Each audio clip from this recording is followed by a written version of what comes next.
Man, it's your big brother K-Rino. I want to give y'all a little motivation today, man. Hopefully, it'll help somebody who's on their journey to success. Look, man, stop giving up and quitting the first time you try something and it don't work. Say that again. The first time you try to do something, whatever it is, and it doesn't work immediately, stop crying and quitting. There are only a handful of people who ever set out to do something in life that hit it on their first try. That don't happen often. That's the exception. It's not the rule. Typically, everybody who has been successful at something, when you sit them down and talk to them, or if you see them in an interview, they're gonna tell you a story about their journey that consisted of a whole lot of failures, a whole lot of setbacks, a whole lot of back to the drawing board moments, a whole lot of times where they questioned themselves or wanted to quit or whatever. You're going to hear about that.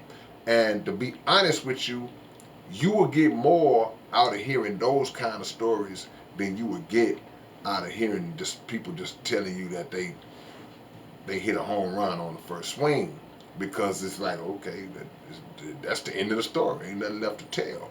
Because you can draw strength and motivation from other people who had their little struggles and setbacks, because more than likely you had yours too, or you going through them right now. Because like I say, that other side is the exception, not the rule. I'm gonna tell y'all a quick little story, man, and hopefully it'll, give y'all some insight and motivate y'all. Um, when I first started doing my solo thing, when I first started dropping my solo albums, I had been in the game as far as putting records out um, since '87, and had been writing, rapping since '83. Um, by the time my second solo album came out, I was still kind of green in terms of marketing and promotion and how to get out. And, I knew a little bit because I had done a little bit on my first album, but they set up a meet and greet autograph signing for me at a popular record store in Houston. And a lot of y'all, if you're from Houston, y'all remember Soundwave on South Main. Y'all know that was the spot. But the guy who worked there set up an autograph signing thing for me at that store. Now, I didn't know anything about it. I had never done anything like that before in my life. So I show up.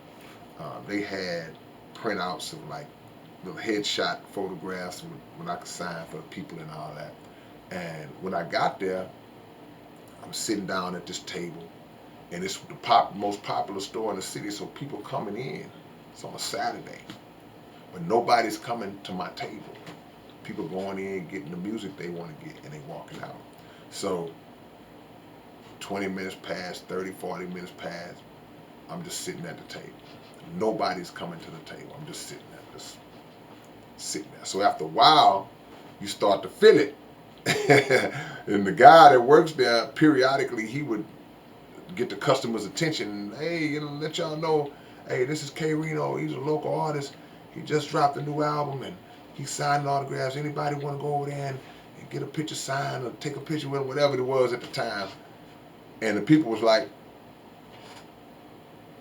and went back to doing what they were doing, right? Nobody was interested. So I'm just sitting there, man. And I would say maybe two people may have came to the table the whole time I was there.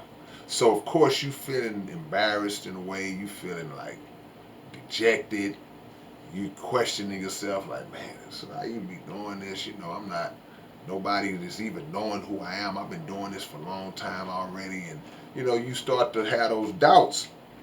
So when I went home, all that setting in, because you felt that at that moment, that was a big, big, big failure, right? But thank God I was able to shake that off and lock into the understanding of, okay, you know what?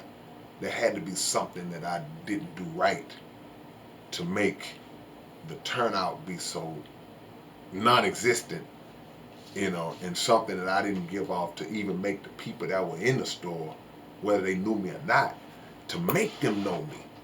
You ain't got to sit behind the table. get up and walk around and mingle, introduce yourself to the people, tell the people, this is my album right here. You know, you're in the section, you know, you got to know how to push yourself. So those were lessons that I learned.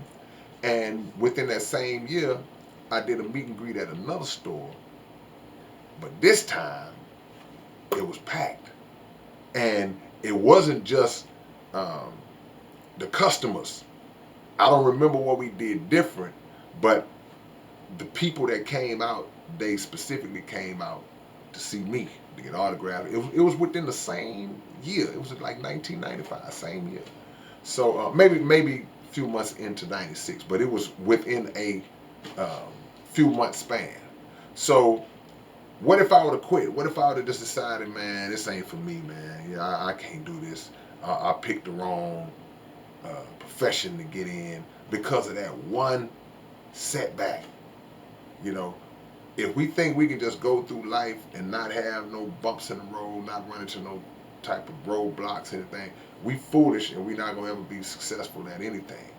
You know, you want to know, you want to know about people who go through tough situations. You see them in interviews all the time. You see people when you talk to them telling their story, and the truth of the matter is, when people tell you about when successful people tell you about all the setbacks and struggles that they have to get to where they are, you get a lot more out of it than you would get out of it hearing somebody telling a story about how they hit a home run on the first swing, because there's nothing for you to draw from that.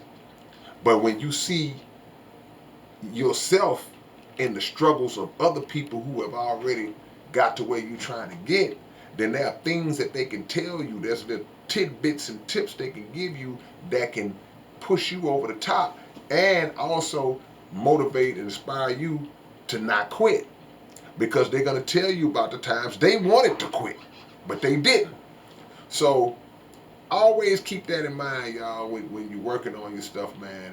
And if you make a mistake, or if something happens that's not even your fault or even in your power, it's still up to you to fix it, because it's your thing at stake.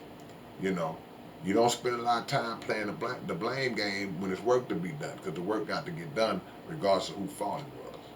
You playing basketball and your teammate turned the ball over, you still got to run back on defense, even though he was the one that turned it over.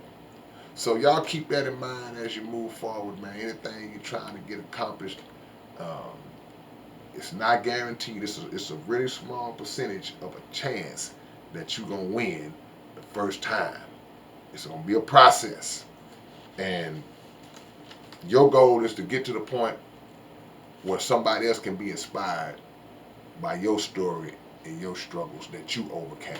All right, man, it's your big brother K-Rino. Hope y'all get some out of that. I'll catch y'all later on. Peace and no hair grease.